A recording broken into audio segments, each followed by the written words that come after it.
Hi guys, Peter Finch here, and today we're going to talk about an indoor drill that you can use for, well, days like today when it's a little bit chilly and you have to wear 7 layers to leave the house. Or, even better, don't leave the house at all, but still practice your golf. There's so many people out there at this time of year who just simply can't get to the course because the weather is so poor, the ground is frozen or waterlogged or under snow, wherever it might be. There's people who just can't play golf, but who are determined to work on their game and get ready for the new season. So this is the first of a few videos that I'm going to be doing on indoor drills, but very, very simply, this is all about rotation and the two main areas of your body which you will see rotation in, namely the shoulders and the hips. Obviously, there's a lot of muscles and joints attached in and around there, but the upper body and the lower body turns and what you should be seeing throughout the swing. And it's a really, really simple one to use, and all you're going to need is 2 alignment sticks. And here we go. We now have 2 alignment sticks, one which is hooked through my belt loops, which shows the alignment of my hips, and one that I'm going to press across my chest and my shoulder line, which is going to show the alignment of my shoulders as well throughout the actual swing. Now, this is a really good one. This is a really good drill to use because not only can it teach you how to be moving your shoulders and your hips throughout the entire technique, but it's also going to help improve your flexibility. Flexibility as well in the key areas that you need to be flexible to complete a successful golf swing. So how does this work? Really, really simple. Just a couple of pre-warnings. This does involve quite a lot of movement of the body. It involves kind of stretching and pushing your body into positions it may not be quite used to. So please make sure that you're actually able to complete these movements first. Don't go doing this if you've got any soreness in the joints or if you've got anything that could pop out of place. Consult a medical professional first. It's probably the best disclaimer for it. Now, really, really simple to do. All you're going to need to do is get yourself into a posture position, which you want to be seeing the hips back, the back nice and straight, the weight moved over to the balls of your feet. And at this position, try and line up the 2 alignment sticks. So you can see the alignment stick on my shoulders and the alignment stick on my hips. They're pointing in parallel lines in the same direction if I was aiming down towards a target. From there, I'm just going to add in a little bit of a shoulder tilt, so you can see that the top alignment stick on my shoulders is slightly increased in its angle pointing upwards. This is because in a normal golf shot, your right shoulder is going to be a little bit lower than your left, and you're going to have that natural shoulder tilt. Now from here, what I'm going to do is I'm going to make sure, and this is where a real stretch comes in, I'm going to make sure that my right knee feels like it's a little bit kicked in. So it feels like my right knee is held inwards in this position. Not a lot, but just get that feeling. Now what that's going to do is as you turn away, that's going to actively restrict your hip movement. What it should allow is a little bit of turn, so a little bit of movement which you want, but it shouldn't allow the hips to open too much. So I'm in this position. I've got that little bit of a hip kicking with my right knee. And then what I'm going to do is I'm going to turn my upper body, after getting that tilting, I'm going to turn my upper body away until my shoulders have turned 90 degrees and the middle of my back is facing my imaginary target.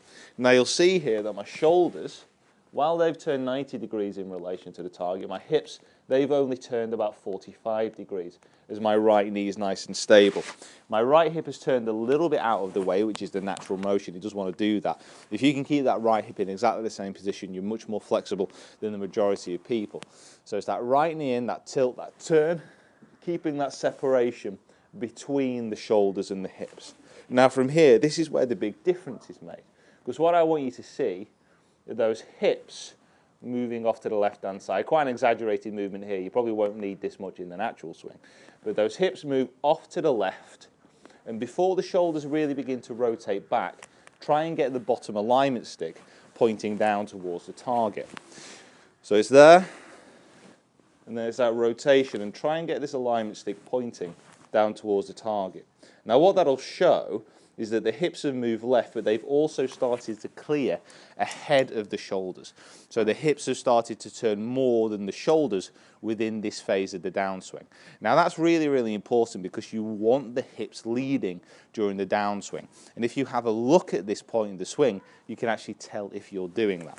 So as the hips go left, they begin to turn, continue to turn until you get to a point where the shoulders and the top alignment stick is now parallel to the target, pointing down to the target, or parallel to the target line. Now you'll notice here how much the hips have cleared off to the left-hand side. It's still got that kind of relationship that it had at the top of the swing in relation to how the alignment sticks are pointed differently. Now, if you keep going from that point and continue to turn the body, at about this stage where the chest is now pointing towards the target, you'll see that the hips and the shoulders have now married up in their alignment. And if you do lots and lots of these drills, so you manage to hit all those key checkpoints, you will be getting your swing in the correct sequence to hit more successful golf shots. And although there's a lot of little checkpoints in there, you're going to be doing this within the stillness and the warmth of your own home. And you can do this as many times as you want, and it's going to make you so much more flexible, and it's going to get you feeling the right order that you need to be swinging in. So, once more, just because I enjoy doing this drill myself, in that setup, that tilt of the shoulders, the turn away, 90-degree turn with the upper body, hips about 45 degrees, that right knee nicely held in. Left hip bumps left and leads, pointing down towards the target. Continues to turn as the weight is on the left side, the chest is over your ball. You can see here that my alignment stick is pointing towards my target. My left hip is cleared out of the way. And I've got my chest over the ball, like I said. I still almost got that little bit of spine tilt as well that I had to address. And from there, I'm going to continue to turn through.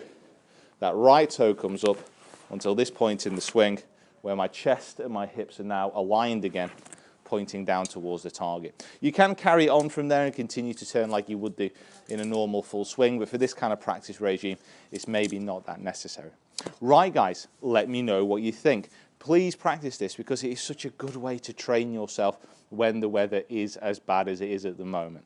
Right, guys, let me know what you think. Comment in the box below. Please share this video around, and I want you to let me know what you think about these indoor drills that you can do, because it's something that a lot of people have been asking for, and I can do lots more if you want me to. Right, guys, thanks very much. Subscribe to the channel if you haven't already, and follow me on my other social media platforms, and I'll see you down here next time.